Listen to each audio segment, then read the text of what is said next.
nothing else matters. My feet in the stirrups, I'm so happy. There's nothing like the sound of Carolina hoofbeats.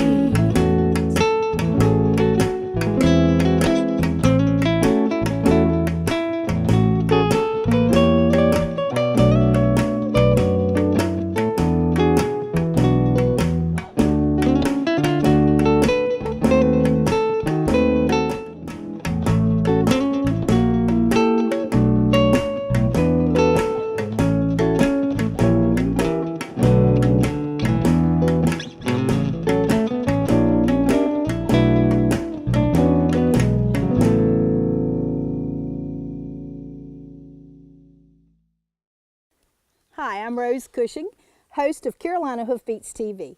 From all of us at Cushing Media and my buddy Dunnett here, we'd like to thank you for watching for the past 3 years. We're very proud to be North Carolina's very first and only weekly TV show devoted entirely to the equine industry. Join us each week as we explore horse-human relationships. Dunnett and I never miss an episode, and I hope you don't either. Welcome to Martin County in northeastern North Carolina, located halfway between Raleigh and the Outer Banks. Martin County's got art. Great shopping. Great churches. Great kayaking. Great business opportunities. Great food. NASCAR. Great golf. Great medical care. The Bob Morton Ag Center. Safe communities. Great RV camping. Great nature trails. Great history and heritage. Martin County has great schools. And there's great fishing. Well, there you have it. Martin County. It's all here. We're waiting for you.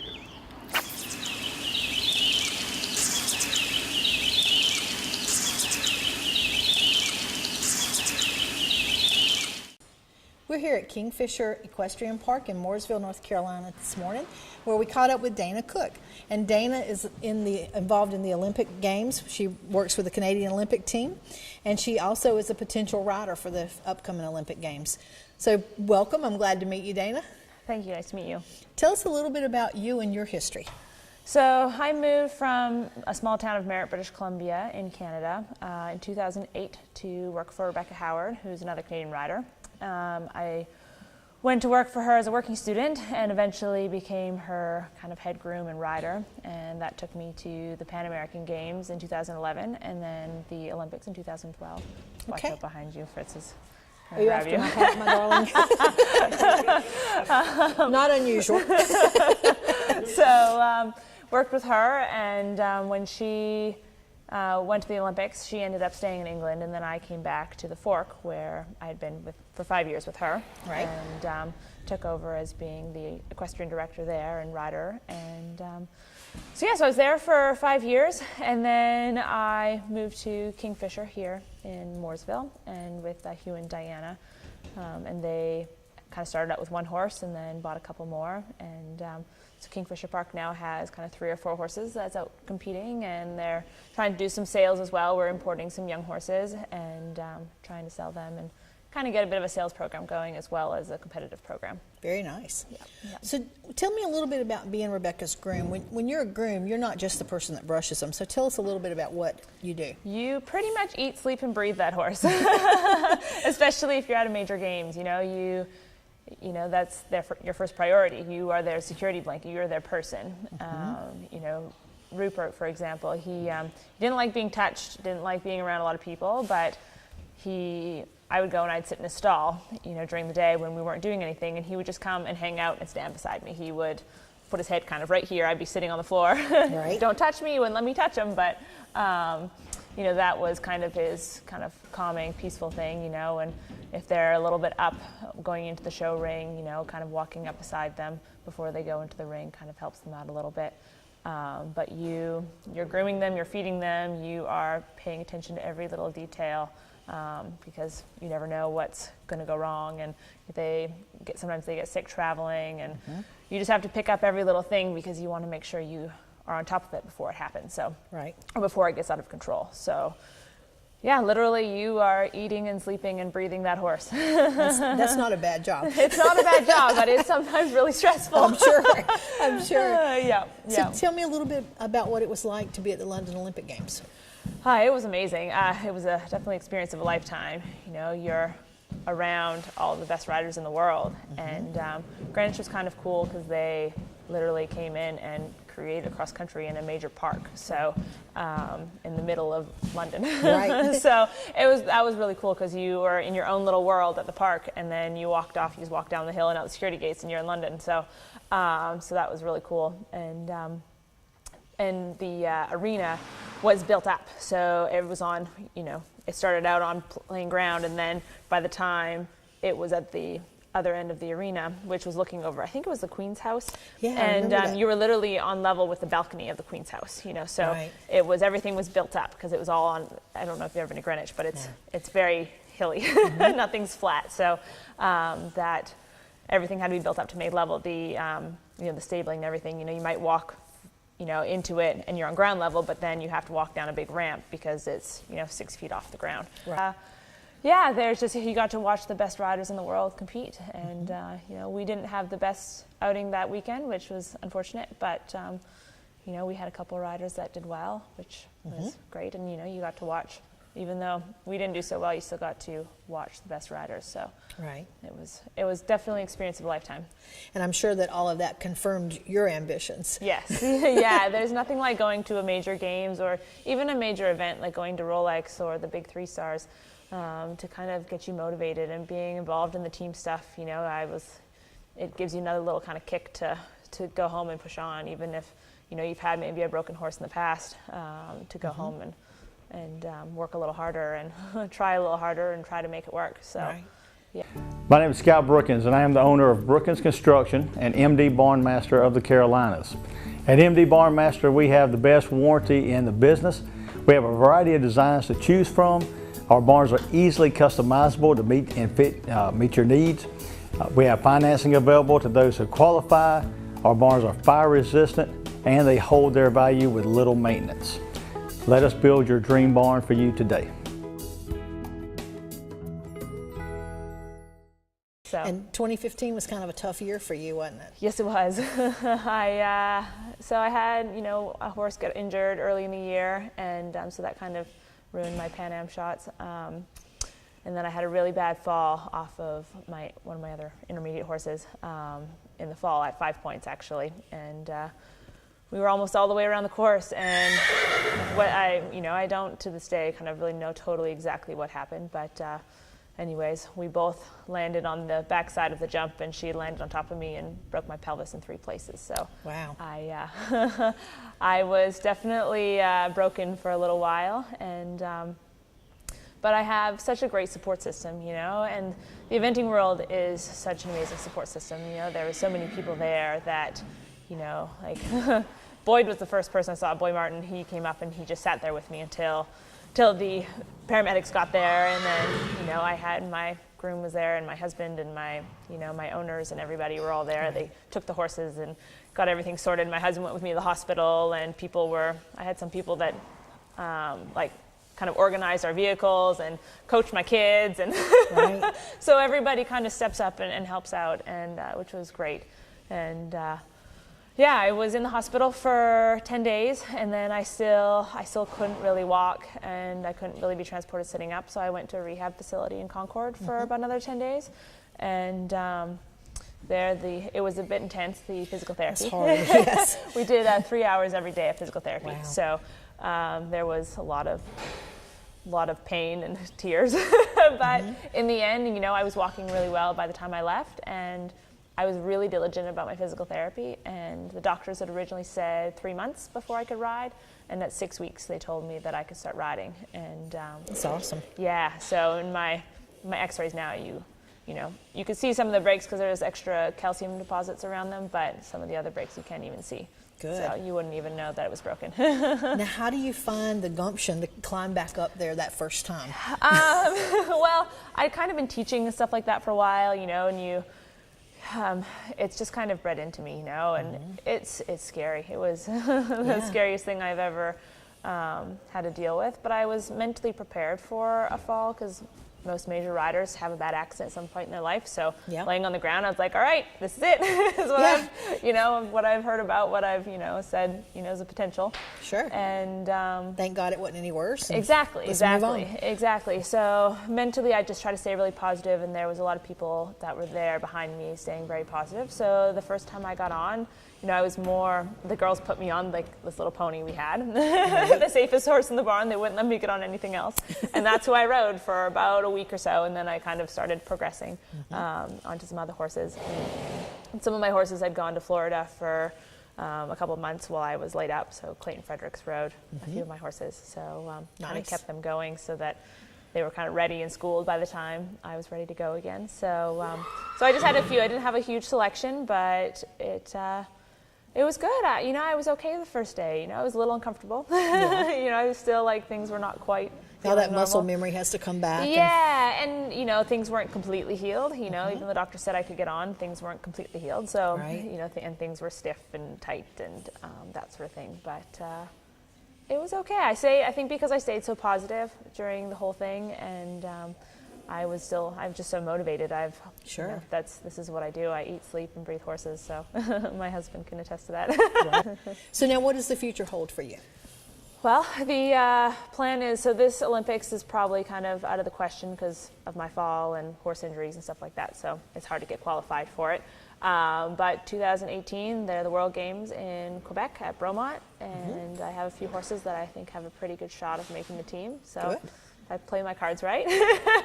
Very good. 2018, I hope to have a couple horses that are in contention to be on the team. So nice. Yeah. Now, what do you have to do to qualify for that? Well, it'd be ideal if I'd run around a 4-star, because I think they're going to take 4-star riders over 3-star riders.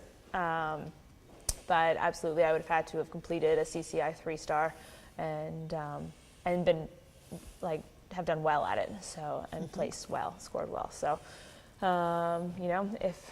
if you win, then there's no question usually about it. So the plan is to go out there and do really well and hopefully win a couple. And it's hard to say no to somebody who's winning. So now the stars are ranking how difficult the cross country course is, I assume. And the cross country, the dressage, and the show jumping, it's all the stars kind of, it gets harder. So the 1-star is preliminary level, and so then the 2-star is intermediate, 3-star is advanced, 4-star is advanced, but it's obviously a bit harder than the 3-star. Right. And there's a difference between the CIC 3-stars, which used to be the short format. But now they're kind of the CICs and the CCIs have kind of merged a little bit in their format, so they've changed it. So the CICs, you go dressage, show jumping, and cross country last, and then the CCIs, you now do dressage, cross country, and then show jumping. Right. And there's no CIC format to a 4-star. There's just the CCIs. So they're usually a little bigger. They're always a little bigger, a little harder, and the dressage is obviously a lot harder.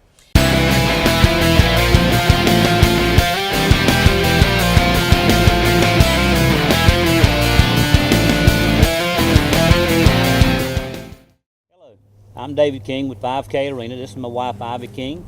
We put on sorting, pennings, and cuttings. I'm going to let my wife talk to you about the type of feed we use from Mule City Feed. We called Paul up with Mule City Specialty Feeds about 5 years ago. He was absolutely wonderful to work with. We had a need to fill because our commercial feed had just gotten higher and higher and our feed bill was through the roof. He helped us mix a feed that was exactly what we were looking for. Our horses have stayed fat and shiny, had plenty of energy without losing their minds, and we couldn't be happier.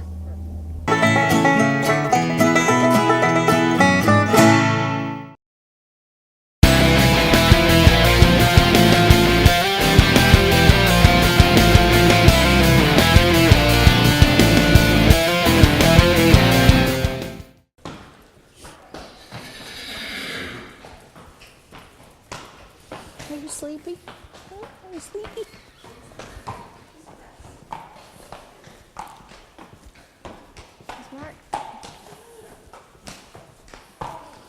The coconut. Tell us a little bit about this beautiful boy. So this is Forever Young. We call him Bismarck.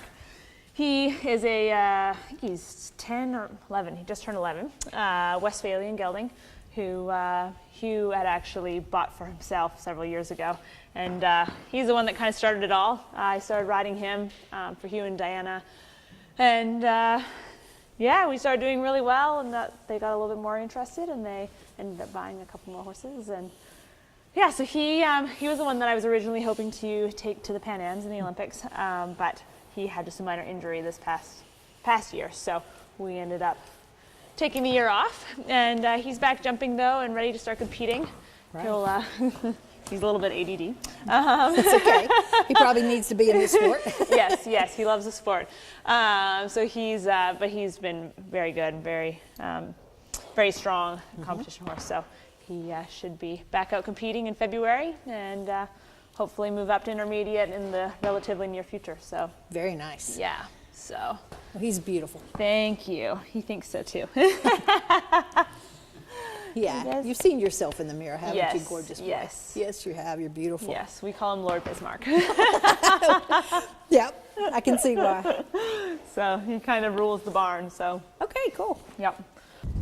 So tell me about this beauty. This is Effie Ophelia. We got her from Clayton Fredericks as well in in April. And he campaigned her at the preliminary and intermediate level for a few months before I got her. And so I got her in April, and we just kind of started our relationship and moved up to intermediate this past fall. And yeah, hopefully she is going to be a contender for the future kind of team events as well. So nice. She's ready to go. She's a great mover, and she's a really good jumper. So how old is she? She is 9 nice. This year. So yeah, she's a good mare. She's a great mover and really good jumper. So all right. If you're interested in a career working with horses, then Martin Community College is the place for you. MCC's Equine Technology program is the only one offered among North Carolina's 58 community colleges. The program is management oriented with classes in breeding, nutrition, training, riding, equine health, and more. Graduates can leave MCC prepared to work in recreational and racing barns, breed to discipline oriented farms, or assistant farm management. For more information, contact Martin Community College today. We're here today at Double L TAC in Coates, North Carolina, and I'm just going to do a really, as simple as I can, discussion about how saddle fitting should go. As you see here in front of me, I have a bare tree. This is what the saddles are built on. Of course, we've got our horse right here behind us. This is the bar of the tree. This is what's called the swell. This is the cantle. What we're trying to do is get as much contact, surface contact on the bars on the horse's back to help distribute the weight of the rider and the saddle as evenly as possible. That's what our goal is. So I'm just going to set this tree on the horse here. I'm just going to show you basically, we would set this on, get our selection. What we would look at is how much contact do we have here and here. And this would sort of be our starting point just to get a rough outline. Because actually what happens is the saddle pad works basically as a gasket to fill any of the voids that you have between the tree, the skirt of the saddle, and the horse. So what we're looking for is how close are we, because there's very few perfect fits. These trees are made from molds from multiple horses, then categorized so that you have so many in one category for basically a medium or semi-quarter horse, then into a full quarter horse or a wide, and then you go into extra wides, drafts, etc. As you can see here, we have basically a pretty good fit on here. We've got contact almost every place. If I run my fingers in here, we have basically nice contact most of the places. So this would basically be a pretty good starting point for us to go from here. What we would do then is now we would take and get a saddle, put the actual saddle on that this size tree was in, and then we would continue our fitting from there. From that point, before we even actually put the tree on, what we always want to look at is the horse's back, how much rock you have in the back or don't. Does the horse have a flatter or straighter back? Does it have predominantly high withers, almost no withers? And those are all factors that we decide on what type of pad and what type of saddle we may be using at that point. From here, I would grab a saddle, set it on here, then I would put a pad underneath. And again, the key is that you don't want the saddle to be too tight. When we put this And I'm going to use the tree bars here to show, because the skirt on the saddle sort of hides that from what we're trying to show here. But basically, if I run my hand under and we have the tree on here, what we're trying to do is get this contact. We don't want this, for example, if you had this was your saddle, you wouldn't want your saddle looking up like this, because the saddle typically would probably be too wide. Doesn't mean that all the time, but most of the time that would be the rule of thumb. And so what would happen here is, it would be up like this. We wouldn't want that, okay? We want it to look basically as level as it can across the horse's back to make this contact. Again, make sure that you don't have too much tightness here, and don't be confused. Sometimes too much tightness on the very top part of this bar up at the front means the saddle's too wide, not too narrow. The saddle has fallen, or the tree has fallen down, and so you get all this contact up here instead of in the middle part of the bar. If it's too narrow, your saddle is going to sit way up like this, and you're only going to have contact on the bottom part of the bar. That's sort of simple saddle fitting. I hope this helps. Thanks. Come and see us.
I'm 12 years old and I'm part of the 4-H Club Thunderhers from Cumberland County.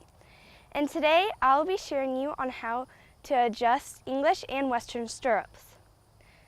First, I'm going to be talking about the English stirrups. Now, English stirrups are going to be right above the ankle bone because that gives you more heel for, say, jumping. That way you can lean forward on your horse. Now, as you can see, this stirrup is way down. It's not even below his ankle bone, it's below his heel. So I'm going to show you how to adjust the stirrup. So these are called leather straps. What you're going to do, you're going to take this out of his holder, and you're going to pull the strap closest to you down, so that way you can have more, it won't be difficult to adjust it way up here. So you're going to unbuckle this, because English has buckles, and I'm going to guess that the hole that would fit in the best is the first hole. So I'm going to pull that up here, and when you're done with it, you're going to pull it back under the skirt, like so, and then you're going to tuck this in there. And so, as you can see, it is now above his ankle, and it makes a big difference when you're riding. So, because also another thing is you never ever want to put your foot into this leather strap just because you feel like it's not short enough or long enough, because if your horse spooks, you can be dragged and you could be seriously hurt. So never do that. Always put your foot in and make sure your heels are down. Thank you. Now I'll be showing you how to adjust Western stirrups.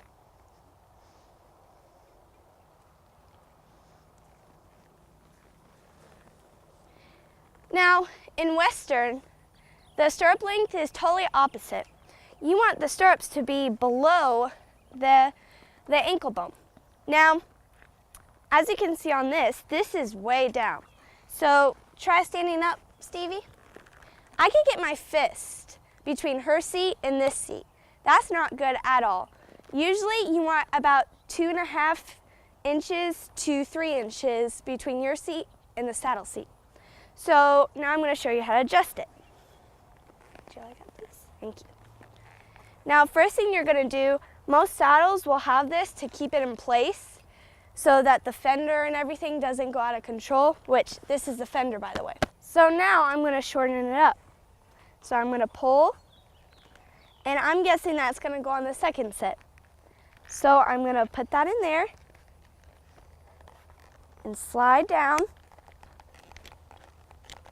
and voila. The stirrups are now shortened. Now I'm going to buckle this up so that it'll hold it in place.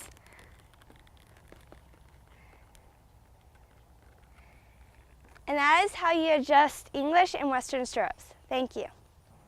Hi, my name is Abby Joy. I'm from the 4-H Thunderhooves group of Coburn County. I'm going to be telling you the different meanings of the different colors in the tails of the different color ribbons. The reason to know the meanings of the different color tail ribbons is so you can be safe. Watch out for these unspoken signals around, on the trail, around at the show, or around the barn. Red means caution, I kick or strike. Yellow means I'm a stallion, stay back. Green means I'm green or young and inexperienced. White means I'm for sale. Blue means stallion or aggressive gelding. Pink means Moody Mare kicks. I hope you've learned the different meanings of different color tail ribbons. Thanks for watching today, and if you'd like to catch up on any past episodes, they're always available on demand on our website. This is Paul Dunn from Mule City Feeds. We've been delivering horse feed to eastern North Carolina since 1981. And not only have we been delivering it, we've been leading the industry so far as compliance with state North Carolina and giving the best quality product possible. We test everything that comes in from the local farmers. We do quality assurance and we deliver the product. Give us a chance. Your neighbors giving us a chance. We'd like to have your business here at Mule City Feeds. Also, when you deal with the big feed companies, you might have to wait 4 or 5 days just to get the feed. Give us a call and you'll be shocked we'll deliver in an hour. Partner with us as we explore the horse-human relationship. Curl up with something you love, an issue of Southeast Hoofbeats magazine. Available in print at select locations or read us online.